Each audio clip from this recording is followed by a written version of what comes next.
Brought to you by Agilus Diagnostics. Health test की बात आती है तो मैं भरोसा करता हूँ India largest diagnostics company Agilus diagnostics. खुद को टेस्ट करते रहो। कारोबारी उद्योगपति मुनाफा ज़्यादा कमा रहे हैं या उनको फेवर किया जा रहा है, ये भी मुद्दे हैं जो उठेंगे लोकसभा में। लेकिन आज जान जा रही है और सरकार जान ले रही है। मैं या हम सब लोग किस पे भरोसा करेंगे? पुलिस पे भरोसा करेंगे, एडमिनिस्ट्रेशन पे भरोसा करेंगे कि वो हमें न्याय देंगे? ये बात चल रही है कि कहीं ना कहीं समाजवादी पार्टी कांग्रेस से नाराज है। आप नाराज हैं? मैं नाराज़ नहीं हूँ, लेकिन जो भी सीटिंग डिस्ट्रीब्यूशन या सीटिंग अरेंजमेंट करते हैं उन्हें ये भी ध्यान रखना चाहिए कि भारतीय जनता पार्टी हर स्तर पे हमारे गठबंधन के लोगों को लड़ाने की कोशिश करेंगे। कि डिप्टी सीएम खुद डरे हुए मुख्यमंत्री जी से। ये डिप्टी सीएम वो हैं जिन्होंने मुख्यमंत्री जी पर करप्शन का आरोप लगाया था। हमारे साथ बात करने के लिए मौजूद है समाजवादी पार्टी के राष्ट्रीय अध्यक्ष अखिलेश यादव। सर, मुख्यमंत्री योगी आदित्यनाथ ने स्टेटमेंट दिया है कि पहले अयोध्या, फिर बांग्लादेश और अब संभल, सबका डीएनए एक है। कैसे देखते हैं? ये डीएनए पे स्टेटमेंट कोई पहली बार नहीं दिया गया है। अगर आप पूर्व में भी देखेंगे तो कई बार मुख्यमंत्री जी ने डीएनए पे इसी तरह की बात रखी है। मेरा निवेदन है कि इस तरह के डीएनए पे स्टेटमेंट न दिए जाएं, क्योंकि वो खुद मुख्यमंत्री हैं, योगी हैं, संत अपने आप को कहते हैं और भगवा भी पहनते हैं। तो डीएनए की चर्चा वो बार बार करना चाहते हैं। कम से कम उन्हें डीएनए पे चर्चा नहीं करनी चाहिए। मुख्यमंत्री योगी आदित्यनाथ ने अपने अधिकारियों को निर्देश भी दिए हैं कि संभल की हिंसा में जो भी आरोपी हैं उनको बख्शा ना जाए और पूरे कर की वसूली उनसे की जाए। ये इसलिए कदम उठाया है क्योंकि वहाँ कांग्रेस पार्टी के नेता, leader of opposition Rahul Gandhi और कुछ दिन पहले समाजवादी पार्टी का डेलीगेशन और इधर समाजवादी पार्टी के जिम्मेदार जो पदाधिकारी हैं, हमारी पार्टी के विधायक हैं, पूर्व सांसद हैं, उन परिवारों से मिलने गए थे जिन परिवारों को सरकार ने बंद किया है। न केवल ये चेतावनी दी है मुख्यमंत्री जी ने, बल्कि जो जेलर थे और जो अधिकारी थे उन्हें भी सस्पेंड कर दिया गया है। तो ये भारतीय जनता पार्टी का काम करने का तरीका है, डरा करके लोगों को डराना, अधिकारियों को डराना और उन्हें काम लेना। उनकी स्ट्रेटजी बहुत क्लियर है। पहले तो वो अन्याय करते हैं। अगर आप अन्याय का विरोध लोकतांत्रिक तरीके से करते हो तो पुलिस प्रशासन से आपको डरा के, धमका के, झूठे मुकदमे लगा कर कार्रवाई कर करके जेल भेज देते हैं। ये जो तरीका है डरा करके राजनीति करने का, इसीलिए हम लोग कहते रहे हैं कि भारतीय जनता पार्टी को देश के लोकतंत्र पर भरोसा नहीं है। भारतीय जनता पार्टी को देश के संविधान पर भरोसा नहीं है। आपका कोई अधिकार अगर है, वो अधिकार का भी छीनने का काम अगर कोई कर रहा है तो भारतीय जनता पार्टी के लोग कर रहे हैं। जैसा आपने बताया और हमने देखा भी कि संभल जाने पे रोक लगी हुई है। कोई बाहर का नेता हो या कोई हो एंटर नहीं कर सकता। आप जाने की कोशिश करेंगे या हालात नॉर्मल होंगे तो जाएंगे? देखिए, बहुत साफ बात यह है कि ये जो कुछ हुआ है संभल में, जो जाने गई हैं वो भारतीय जनता पार्टी की सरकार की वजह से गई हैं, वहाँ के अधिकारियों की नाकामी की वजह से गई हैं।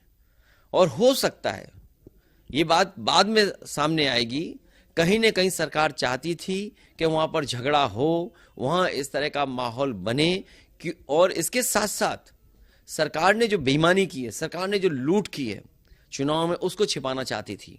जब सर्वे एक बार हुआ और सब लोगों ने पूरा सहयोग किया, वहाँ के जितने भी जिम्मेदार लोग थे, मस्जिद के जितने जिम्मेदार लोग थे, शाही जामा मस्जिद के जितने भी पदाधिकारी थे, उन्होंने सहयोग किया सर्वे का। सर्वे हो गया, उसके बाद आप दोबारा सर्वे कराने जा रहे हैं। सरकार ये बताए सर्वे टीम के साथ वो सर्वेयर कौन थे जो नारे लगा करके जा रहे थे? क्या सर्वेयर नारे लगा करके जाएंगे? तो ये कहीं ना कहीं उनकी सोची समझी रणनीति का हिस्सा था, वेल प्लान्ड था, रणनीति के तहत साजिश थी। और इसलिए थी क्योंकि भारतीय जनता पार्टी खोखली हो चुकी है विचारों से, काम से।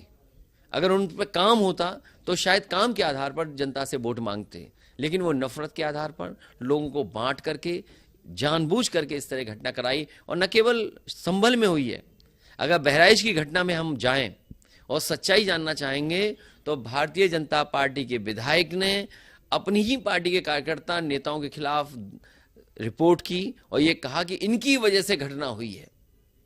इसमें भारतीय जनता पार्टी की सरकार दोषी है, उन्हीं की वजह से हुई है। अधिकारी नाकाम हैं, अपने अधिकारी जो इनकॉम्पिटेंट अधिकारी हैं उनको सरकार बचाना चाहती है। उन अधिकारियों को इसलिए बचाना चाहती है क्योंकि उनसे काम लिया है। और सच्चाई तो ये है, जब आप किसी अधिकारी से गलत काम लोगे तो जब वो गलत काम करेगा तो आपको उसके साथ खड़ा होना पड़ेगा। भारतीय जनता पार्टी पहले उनसे गलत काम कराती है, अगर गलती हो गई है तो उन्हें बचाने के लिए भी हर कदम गलत उठाएगी भारतीय जनता पार्टी। भारतीय जनता पार्टी के एक नेता हैं मुख्यमंत्री केशव प्रसाद मौर्य, उनका एक स्टेटमेंट है कि कांग्रेस और समाजवादी पार्टी के बीच में होड़ मची है, रेस लगी है कि जो वोट की पॉलिटिक्स है वो कौन करता है, इसलिए दोनों जाना चाह रहे हैं। कोई रेस नहीं है, अन्याय के खिलाफ लड़ रहे हैं। जो लोग दुख दर्द तकलीफ परेशानी में हैं उनके साथ खड़े हैं, अन्याय जिनके साथ हम खड़े हैं। और जितने भी लोग हैं जो इस देश की गंगा जमुनी तहजीब, इस देश के भाईचारा को जो पसंद करते हैं, वो सब उनके साथ खड़े हैं। जहां तक सवाल है डिप्टी सीएम की है, सच्चाई तो ये है कि डिप्टी सीएम खुद डरे हुए मुख्यमंत्री जी से। ये डिप्टी सीएम वो हैं जिन्होंने मुख्यमंत्री जी पर करप्शन का आरोप लगाया था। और ये बात मैं नहीं कह रहा हूं, डिप्टी सीएम की एक चिट्ठी है जिसमें लखनऊ का प्लासियो मॉल बेचा गया था। वो सरकार का एलडीए का मॉल था, सरकार के पैसे से बना था, क्योंकि सरकार में कुछ लोगों ने मिलकर के मुनाफा कमाया, उसमें पैसा लिया जो डिप्टी सीएम को पता था। डिप्टी सीएम ने करप्शन को लेकर के, उस बेचे जाने को लेकर के मुख्यमंत्री जी को चिट्ठी लिखी थी और मुख्यमंत्री जी ने भी हो सकता है जांच कराई हो, उनकी भी कमियां पकड़ ली हो। उनकी कमियां पकड़ करके उनके सपने का चकनाचूर मुख्यमंत्री जी ने कर दिया है। इसलिए अब वो डिप्टी सीएम के साथ साथ जो सीएम कहेंगे उनकी गुलामी कर करके वही भाषा इस्तेमाल करेंगे जो सूट करेगी मुख्यमंत्री जी को। आपकी पार्टी के वरिष्ठ नेता हैं राम गोपाल जी, उनका एक स्टेटमेंट है कि कांग्रेस पार्टी संसद में तो मुद्दा नहीं उठा रही है लेकिन संभल जा रहे हैं, कुछ होने वाला नहीं है, पुलिस जाने नहीं देगी। आप कैसे देखते हैं इस पूरे स्टेटमेंट? देखिए, मैं जानता हूं उन्होंने जो स्टेटमेंट दिया लोकसभा में, समाजवादी पार्टी का यही मानना था और बहुत सारे कांग्रेस के लोग भी चाहते थे कि संबल का इशू उठे। कारोबारी, उद्योगपति मुनाफा ज्यादा कमा रहे हैं या उनको फेवर किया जा रहा है, ये भी मुद्दे हैं जो उठेंगे लोकसभा में। लेकिन आज जान जा रही है और सरकार जान ले रही है। मैं या हम सब लोग किस पे भरोसा करेंगे? पुलिस पे भरोसा करेंगे, एडमिनिस्ट्रेशन पे भरोसा करेंगे कि वो हमें न्याय देंगे। लेकिन एडमिनिस्ट्रेशन ही अगर जान लेने लगे तो हमारे लिए मुद्दा बड़ा है। और मुद्दा इसलिए भी बड़ा है कि वहीं पर इन्होंने वोट की लूट की थी। जो बाई इलेक्शन हुआ था, पहले तो 13 तारीख को ये बाई इलेक्शन करा रहे थे। जब इन्हें लगा कि ये चुनाव हार जाएंगे तो उन्होंने तारीख बदली, तारीख बदल करके पूरी रणनीति तैयार की, अपने जो लोग हैं उनको सेट किया, अपने लोगों को सेट किया, इसलिए कि कल को अगर जांच हो और ये पकड़े जाएं तो कम से कम इनकी पोल ना खोलें वो अधिकारी। इसलिए अपने लोगों को सेट कर करके पूरा चुनाव लड़ाया। और मैं तो कह रहा हूं, अगर सरकार निष्पक्ष थी, जो जो ऑफिसर्स वहां पे ड्यूटी लगाए गए थे या जो जो इलेक्शन कमीशन के माध्यम से जो वोटिंग करा रहे थे अंदर, उनकी सबकी सूची जारी कर दें कि कौन कौन अधिकारी वहां थे। अगर जिस दिन सूची जारी हो जाएगी, जनता अपने आप समझ जाएगी क्या चोरी करने के लिए ये अपने लोगों को सेट कर करके बैठाए थे।